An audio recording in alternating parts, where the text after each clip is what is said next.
Imagine a being so terrifying that even the holiest prophets trembled in his presence. Yet he does not dwell in the inferno of hell, but stands right beside the throne of God.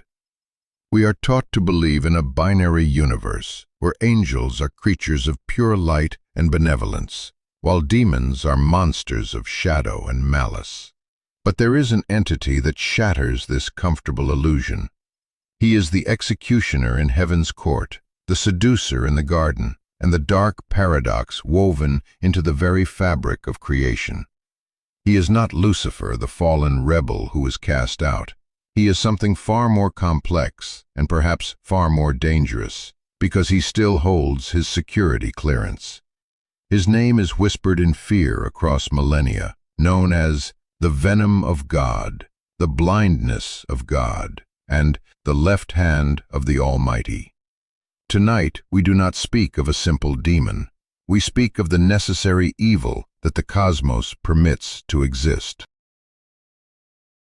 This is the story of Samael, and by the end of this journey, you might realize that the shadow looming over your shoulder isn't an enemy, but a divinely appointed test. To understand Samael is to understand the terrifying bureaucracy of the divine. Because in the ancient Talmudic texts and Jewish lore, he occupies a role that is as vital as it is horrific. While the archangel Michael might be the benevolent protector, Samael is the grim enforcer, the celestial wet-work agent who gets his hands dirty so the hands of the Creator remain clean. He is a member of the heavenly host, the army of God, yet his titles paint a picture of dread. He is the angel of death, the one who comes not to comfort the dying, but to rip the soul from the body with a rough blade. Some theological scholars argue that he is the equivalent of Satan, yet there is a distinct, chilling difference. Satan is often portrayed as a chaotic rebel acting against the will of God. But Samael, in many Orthodox traditions, is acting on behalf of God. He is the cosmic prosecutor, the accuser who stands before the divine tribunal, pointing a finger at your sins, demanding justice. He tempts you to sin, not because he loves evil, but because it is his job to test the structural integrity of your soul. And if you break, he is the one commissioned to sweep up the pieces. This dark resume stretches back to the very dawn of humanity, to the pristine silence of the Garden of Eden. While Sunday school stories tell us of a simple snake slithering through the grass, the ancient Apocrypha and texts from the Second Temple period reveal a far more sinister orchestration. They describe Samael not merely as a snake, but as a rider.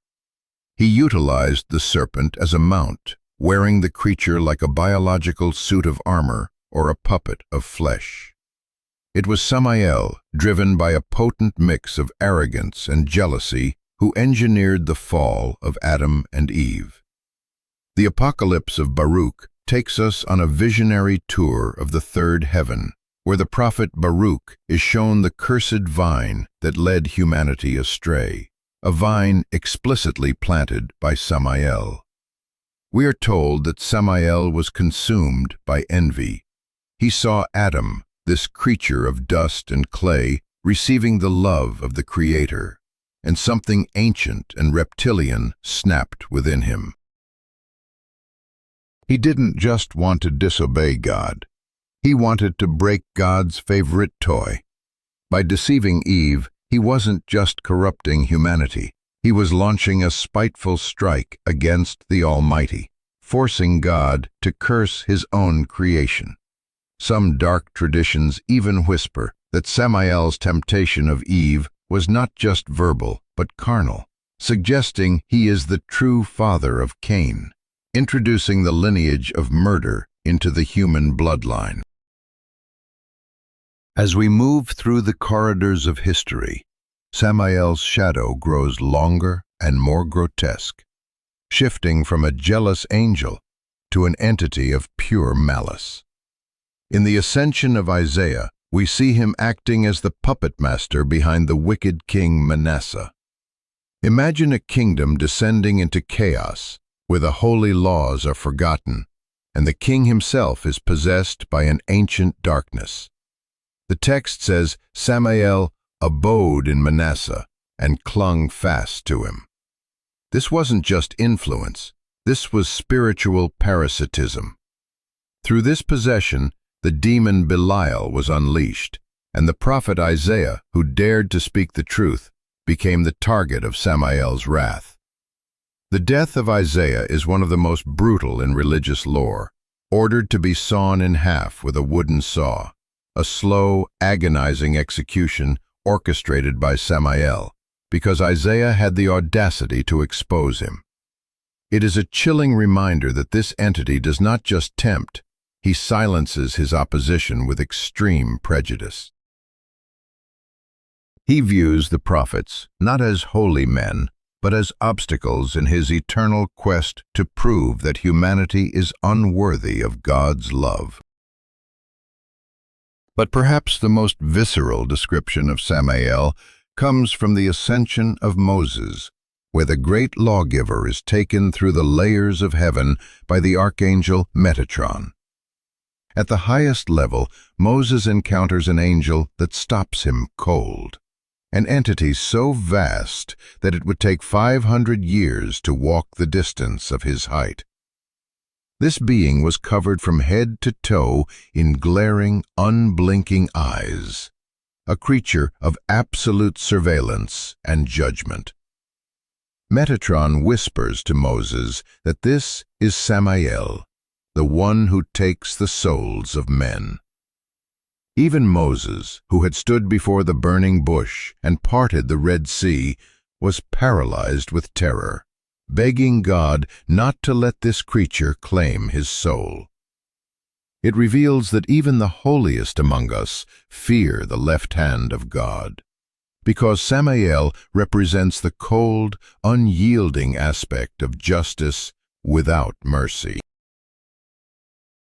The rabbit hole goes deeper into the mystical traditions of the Zohar and the Kabbalah, where Samael is described with 12 wings, double the number of a standard seraph, indicating a power level that rivals the highest orders of heaven.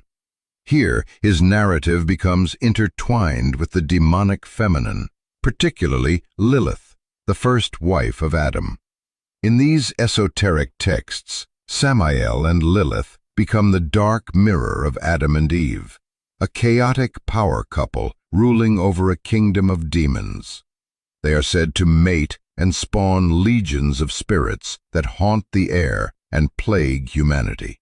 This sexualized aspect of Samael, mating with the princess of evil or the angels of sacred prostitution, showcases a being of immense appetite and corruption. He is not just a rigid lawyer of heaven, he is a father of monsters. Yet the Gnostic texts present an even more mind-bending possibility, one that reframes the entire cosmos. In the secret books, like the Hypostasis of the Archons and On the Origin of the World, Samael is identified as the demiurge, the false creator god.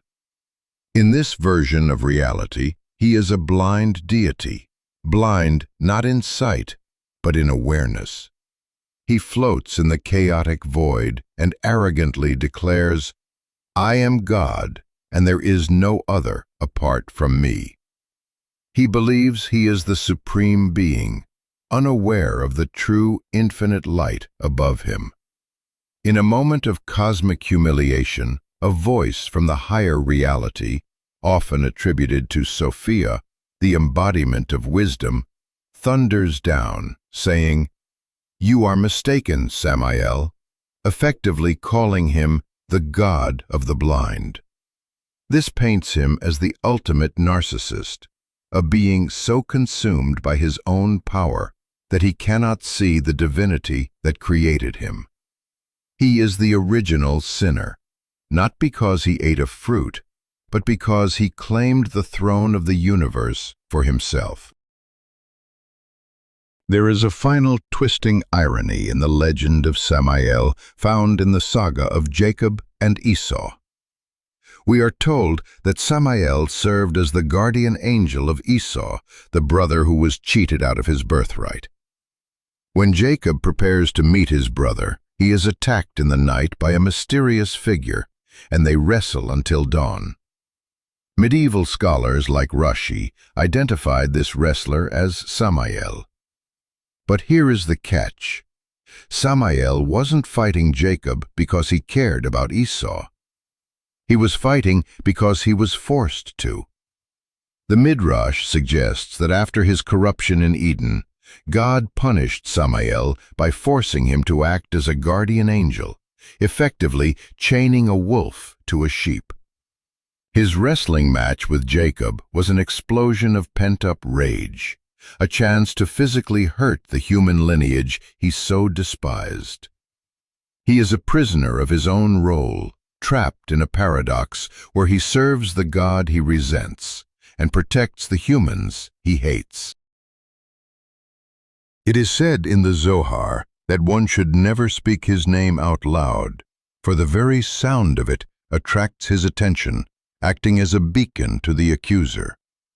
So as you sit there in the silence, perhaps it is best to listen rather than speak, for the venom of God is always listening, waiting for the moment you slip so he can step forward and do what he was created to do. Irony is the heartbeat of the universe, and the story of Samael exposes the greatest irony of all. We spend our lives praying for the light, begging for protection from the darkness. Yet this ancient lore suggests that the darkness is a hired employee of the light. Samael isn't a mistake in the system. He is the stress test designed to break you.